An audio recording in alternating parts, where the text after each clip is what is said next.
welcome to our first episode of It's Barre Talk Podcast. My name is Nova Gaffney, and I'm here with my co-host Pam Veltri.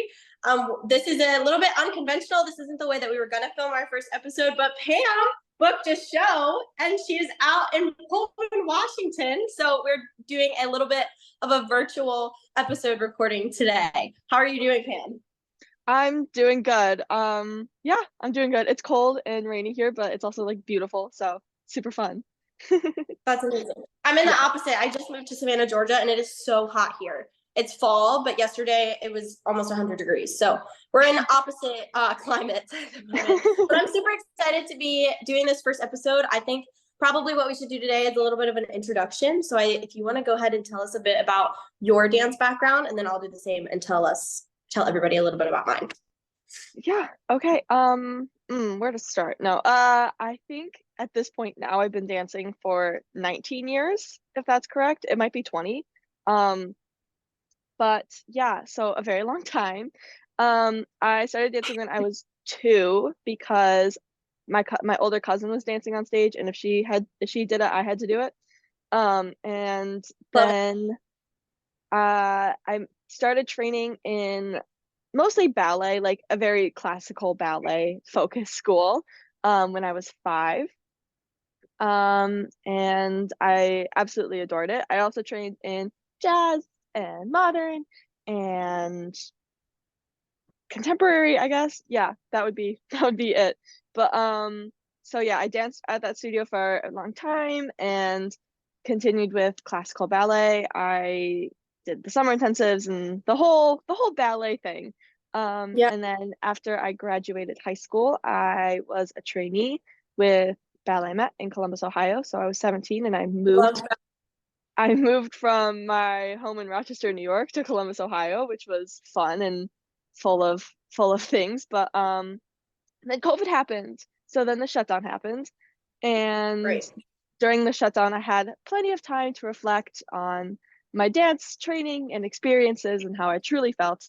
And I started making the shift from classical ballet to musical theater. As many classical ballet dancers do, which I'm recently finding out. The more people I talk to, it's like, oh yeah, I came from heavy ballet training and now I do theater. So I guess it's more common than I thought. And after COVID, I attended AMDA in New York City, the Dance Theater Conservatory, and I just graduated from AMDA in June. And that's what I guess brings me to Pullman, Washington. I'm here on my first post-grad show. I'm doing White Christmas and I'm playing Rhoda, which is so fun. She's one of the like stupid, sexy chorus girls, which is just so fun to play. So yeah, that would be my background, which is a lot, but it's okay. We'll get into it. When you were growing up in a classical ballet setting, like at a really young age, did you see yourself ever switching over to a more musical theater background, or did that truly come once you were in that shutdown? I think there was like one point, maybe when I was like 11, Parker Essay, who came in and taught us Hot Honey Rag from Chicago for the one summer intensive. I loved it. I loved it. And I think that was kind of the only point where it was like, oh my gosh, I want to do jazz. But at the same time, my cousin, who I mentioned earlier, she did like theater all throughout middle school and high school, and it was a very well-funded high school theater. So there was like these really talented kids and they were singing, and singing was just so scary to me. I was just like, I just like jazz. Like I'll stick with ballet. Like I don't want to sing on stage, but here I am. But yeah, I think once I learned Hot Honey Rag from Chicago, that was like a pulling force when I was 11, being like, do jazz. But ballet ended up winning because I was just dancing it so much, and I would go to classes and whatnot, and then there's the whole ballet culture. So then I was like, well, I look like I fit the bill, body type wise. I look like I fit the bill. So why wouldn't I go for it? I'm spending all this money. So yeah, but jazz won as it should have years ago. But okay. Nice. I love that. So I didn't start at a classical ballet school when I was a kid. We did a lot of ballet. We did ballet every day and other styles were mixed in, but it was more competition school. I did tap, jazz, lyrical, contemporary. And I had a little bit more of a Trina vibe. I loved ballet. That's what I wanted to do. But for a while, as a young age at competitions. It was, you know, I would get a lyrical scholarship, contemporary scholarship. So when I was younger, I thought I would lean more towards a contemporary career. But as I got older, I realized it really was ballet the way I wanted to go. So when I was 16, after going to my first summer intensive, I decided I wanted to switch to a fully classical ballet school because I knew at that point in my life, I loved my home and my school that I was at and all my friends, but I knew at that point I needed a little bit more of a push personally. Like I wanted that more difficult classical ballet training. So I went to a classical ballet school for my last 2 years of high school, junior and senior year. It was a huge switch up for me. Everything was a lot more difficult, a lot more disciplined, and it was a lot for me to learn and change, especially, you know, when you're 16, 17 years old, you're already learning and changing so much as a person. And then it was that way for dance as well. So after that, I joined, my school had a company attached to it, First State Ballet Theater. That was my first company job. I was a trainee with their company for 2 years.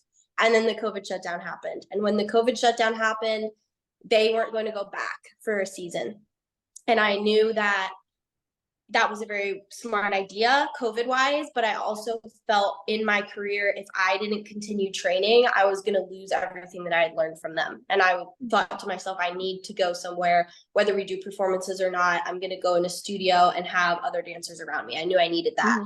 So I contacted the director of New York State Ballet, moved to Rochester, which is where I met Pammy. We did virtual shows that year, so with masks, everything was Zoom. But it was a new experience. I mean, I met new people, I learned from new teachers. I feel like it was very beneficial for me. I ended up staying there for 2 years. So we did one season virtually, and then one season we were back in the theater. We still had masks on, but we were in a theater. And after 2 years of not being in a theater, that was incredible. And then Pam left me to go to AMDA, and I was all alone without her, but it was great for both of us. Then I ended up going to Rebecca Von Rothany's company, Central Illinois Ballet. I was going to be there for the full season, but unfortunately I had an injury take over and I got surgery. So I actually had a labral tear. I had my labrum fixed about a year ago. It'll be a year ago at the end of this week. And I took a year off, and now I'm in Savannah, Georgia, and I start dancing with Savannah Ballet Theater next week, next Tuesday, and I'm teaching for their school as well. So it's been quite a journey to get here. I know that I still have so much to learn, but I'm so happy with where I am and healing from injuries, and I'm just ready to continue on in this wild journey of my ballet career. So I'm yeah, it's super exciting. I think you and I are both, we're both heavily involved in the same things, but we're also both heavily involved in different ways. And I think that us podcast is going to be a really good thing because we're going to have a lot to talk about on both sides of the dance world. Also, a lot of trauma to discuss at some points.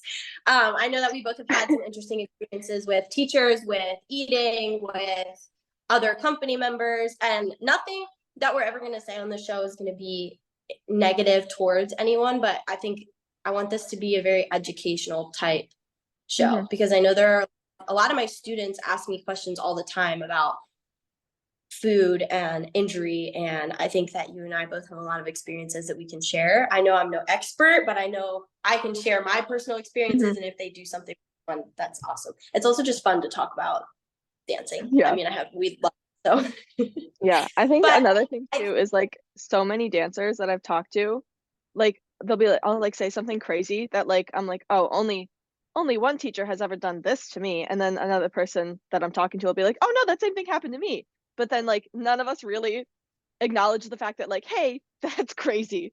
So I think this is kind of like, I guess, the space to do it, and not to say like that's crazy or that's you should never do that. It's more just like, this happened to me, maybe it happened to someone else too, and then it's kind of like a safe space, I guess, is what we're making here. Yeah, a safe space to share just relatable stories. Yeah, I know you and I have talked about, there was one day, I won't delve into it right now, but there was one day that we were in your hot tub at your parents' house when they lived in Rochester, and we talked so much about things that happened to us growing up. And it was like, I felt very alone in my experiences, and I know you did as well. And then that was a moment where we sort of bonded because it was, this happened to me. Oh my gosh, let me tell you my story now because it's so similar. And we realized that neither of us, yes, we were alone in the moment when it was happening, but someone else was somewhere across the world having that same type of experience. And it's just so interesting to connect on those things.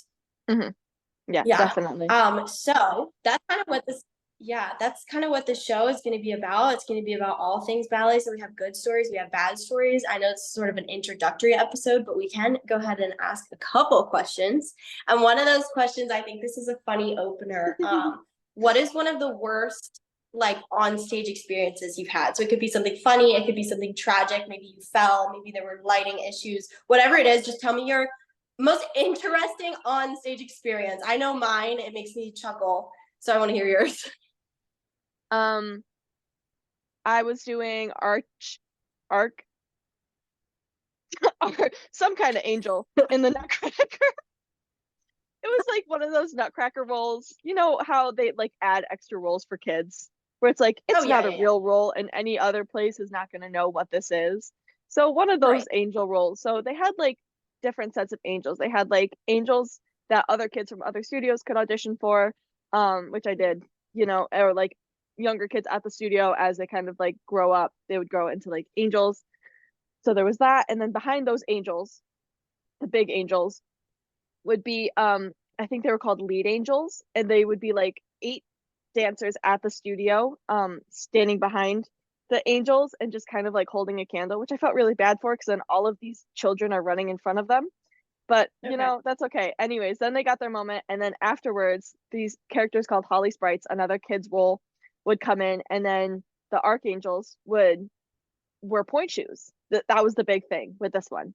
And like people, young dancers ages 11, 12 at the studio wanted to wear point shoes on stage, so they wanted to be archangels. So I was an archangel. I was thrilled. Anyways, it was my second year of doing it. Is that right? Ooh, no, it was my first year. Okay. It was my first year of doing it, and the person who I looked similar to was, let's face it, a stronger dancer than I was. But that's okay. We looked the same on stage. She had just more technique than I did. But we ended up being placed next to each other. And this was like the good one, as if there's like different. Anyways, it's because there was a step over turn. There was a step over turn. Yeah. So all of these kids are lining the front row. They're probably like 7, 8, maybe 6, 7, 8. And then the archangels are behind them. This is the setup. So I do the thing, and then I go to do a soutenu. I didn't even get to the step over turn. I did a soutenu, and the edge of my point shoe caught the stage. It happens. People fall on point shoes all the time. However, because it was a soutenu, and I guess something happened, this leg goes up, and then the point shoe goes skidding. I fall on my butt, and then I remember being like, "Oh God!" And then I go to stand up, and we're wearing these long dresses because we're angels, and they're really pretty costumes. Right. I stand on my dress. I stand on my dress to get up. So then I can't really get up, and of course it's like 2 feet on the ground, like grandma trying to get up off the floor. And then while that's happening, because there's 6-year-olds in front of me, they're all doing this. They're all like this. They're like, oh my God. And I have the video of it too. And then they have to keep dancing, and I'm laughing the entire time because no way that just happened. Luckily, it was a dress rehearsal. Unfortunately, it was the one dress rehearsal that gets filmed to use for the next year to see like what changes we made last year. So it was the one dress rehearsal that was filmed. So as no. we got the video next year, everyone was like, "This is the one where Pam fell." And then, I mean, honestly, that's good because I have fallen so many times that I thought were so funny, and there are no videos of it. So honestly, it's great to have. It is great to have. And then later on in the dressing room, I was like sweating because I was like, "Oh my God, my director's gonna see." And she came in and did notes, and my friend at the time was like, "Are there any notes for archangels?" Being a little instigator. And then I was like sitting there like, no, please no, please no. And then the director was like, oh yeah, it looked pretty good. Just, don't fall over. And she like whacked me with a notepad and then left. So it was all fine. I didn't like get in trouble for it because people fall all the time. But yeah, I do have the video. It is, however, the only version I have of it is in slow motion, which I don't know if that makes it better or worse. Because I thought at the time when I was like 13, I was like, yeah, let me put this fall in slow motion. That'll be good. I do have one video of a fall. It's like a video of a video, and it was in slow motion. I thought it was funny at the time. You can hear my slow motion laugh. Terrible. It is. Falling is funny, and I feel bad because I'm totally one of those people, like in class, if someone falls, I laugh. Did you see this year YGP, the girl that won the Grand Prix at one of their locations? She fell as she was running out, and YGP took a video and did like a splat sound effect on top of her falling. Yeah. Oh my God. I felt so bad for her, but it made me laugh because I was like, YGP on TikTok just did that to her. She's beautiful. Oh my God. It's like how Biscuit Ballerina in its prime would take, like, people would send in videos of themselves falling to Biscuit Ballerina. Yeah, my company is on there in one of her like old ones because one of my coworkers, Molly, we were doing Don Q and she dropped her fan or something, and it's just like all of us are, I don't know, it's funny, but it's on Biscuit Ballerina. I'm gonna have there, to. So I was featured. I'm in the tiny back corner. You can see like just my foot. I'm like, oh my gosh, I'm over there. I was never featured on Biscuit Ballerina. No. No, you send her a video. I love it when she does Falling Friday. That's my favorite. Yeah. That's what it was called. Yeah. Oh my gosh. Yeah. I have two. One of them is from when I was a child, and one of them is from when I was a trainee. I'll go with the child one first. So First Day Ballet Theater is the only professional company in Delaware, which is where I grew up. Mm-hmm. They used to do a nutcracker where they traveled down to southern Delaware, to Georgetown, Delaware, at Del Tech College, okay? And they did their nutcracker there. Mm-hmm. For that nutcracker, Sussex Dance Academy, the school where I grew up, we would go and do Polichinelles and Angels, okay? So I was... Sorry, wait, what was the other ones in the Angels? Did you say Coco Chanel's or... No, I said Polichinelles. So like the little, I don't know, like the little... People call them like Polly. These made up roles. Like these made up roles. They're so funny. Okay, continue. The Polichinelles and the Angels. I'm with you. Yeah. So we do Angels completely fine. Then Reed Flukes, Marzipan, they're dancing, and we hear the music all the way from the dressing room. And my director was, I don't know if she was supposed to tell us when to go or if we were waiting on someone, but nobody had come to tell us. And I hear the music, and little 14-year-old Nova, who looks up to Pasha and Christina and like loves them more than anything. They're the directors of First Day Ballet Theater. I am freaking out because I'm like, this little school that we're dancing at cannot ruin the company's nutcracker. Mm-hmm. I'm like, the company dancers are the coolest people I've ever met. I ended up dancing with them, and after watching them at like this age and all of this happening, that's so cool. But I'm like, we cannot ruin this show. So we run backstage through the men's dressing room as they're like changing. Mm-hmm. Because First Day does the Grand Pas with 5 guys, so they have to change from their divertisement clothes into their cavalier outfits. So we like run through their dressing room as they're changing. Our music is already playing and nobody's on stage. So all of my friends, all of my fellow dancers stop backstage. They don't go on stage, but I hear the music and I know what part it is. So I'm like, all right, I'm just gonna run on stage and start doing the dance. So I run on stage by myself and start dancing, and I had like a solid 15 seconds before they just stopped the music, and then I walked my little self off stage, and then they restarted it and let us like start our dance from the beginning. But my commitment was there. I wanted to make it on stage and start doing the dance, but it actually ended up being more embarrassing because I was the only one that did it, and then I looked dumb, I guess. So that is one of my worst onstage moments that I can recall. But the other one is when I was in the company at First Date, and we were moving all of these props for Dracula, and we had this huge staircase, and behind the staircase we had to put these panels up behind it, which was so, oh my gosh, if I had a recording of that show, the way all of the intricate pieces moved, it was amazing. It's brilliant. Mm-hmm. But I have to take this panel, and I take the panel, and my director hooks one side of the panel. My friend Richie hooks the other side of the panel. That's how it goes, because each one of the three of us had a panel, and I just couldn't hook mine because they were stronger than me. I was little, but I was the only one not dancing at that time. So I take the panel out. My director gets his side hooked. My friend that's on the other side of me gets his panel hooked and then can't get my panel hooked.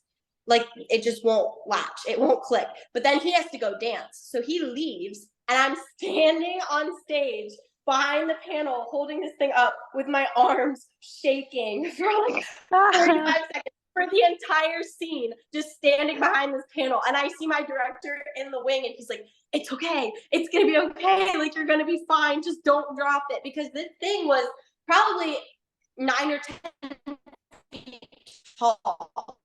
Mm-hmm. And I was standing there fearing my life, thinking that during this slow scene where Dracula's about to bite Lucy, or whatever scene it was one of the really intense, dark moments with the red lights on stage and like blood and whatever.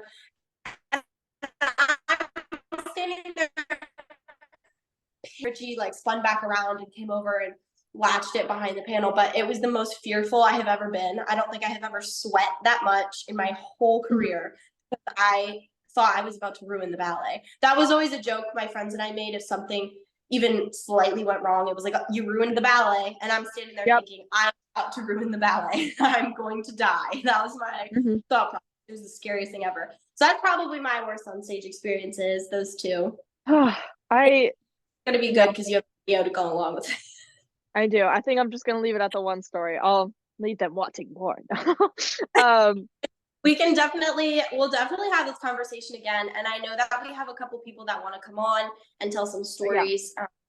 I know you have some friends. I have some friends. I think it's also going to be cool to film together and talk about, I think next time we should probably delve into a little bit more of the body image conversation as an episode. I think that is something that's it's really deep. It's really intense. It's not easy to talk about, but I think that we both have a lot of things that we could say on that. And I think a lot of things that we can say. I am proud of both of us personally, because I think over the past year and a half, I've watched you and I have watched myself in the way that we've grown, in the way that we feel about ourselves and our bodies. And I think it's time we talk about it. I think it's good. I think so. But this has been incredible first episode. I'm so excited to be doing this with you. This is like going to be so cool. I really hope that everybody enjoys it. Do you have anything else that you want to add? Put the links for our Instagram if you want to reach out, send us any topics, ideas, things that you want to hear about. I think that'll be important that we get outside perspectives inside. So yeah, if we are going to talk about body image, the next podcast episode that we make, I know it's difficult to talk about, I'm aware, trust me, but if there is anything that you want to have input on or have your say on, definitely reach out to us and we'll bring it up and we'll talk about it. And, it can be anonymous. You can attach your name, whatever you feel most comfortable with. Because I know we both have our personal Instagrams. We also have our Barre Talk Instagram. And then we also both have TikTok if you want to follow us on there. I think mine is like Nova Ray G or something. And then mine is Cooking Spray. Because her name is Pam. I love that. It's so funny. You're very funny. You have lots of good jokes. So I can't wait to continue this. Yes. But this has been super amazing. Thank you so much for watching. Be sure to subscribe to our YouTube channel. We already have 361 subscribers on our channel. Yes. Did you know that? That is really cool. So I'm really hoping that we can get to 500 by episode 3. I know that's a far-fetched goal, but I think we could do it. It's good to have goals. It's good to have dreams and ambition. Yeah. I mean, look at us here. We started with a dream and we're living it, both of us. Exactly. So go ahead and subscribe to our channel. Make sure you turn on your post notifications. Leave us a like or a dislike or a comment, whether the comment is kind or hateful. It doesn't matter. I would just love to see what you have to say. But seriously, though, thank you so much for watching. I had a great time filming with you today, and I'm excited to do episode 2. Yay. I can't wait. All right. Bye. Bye.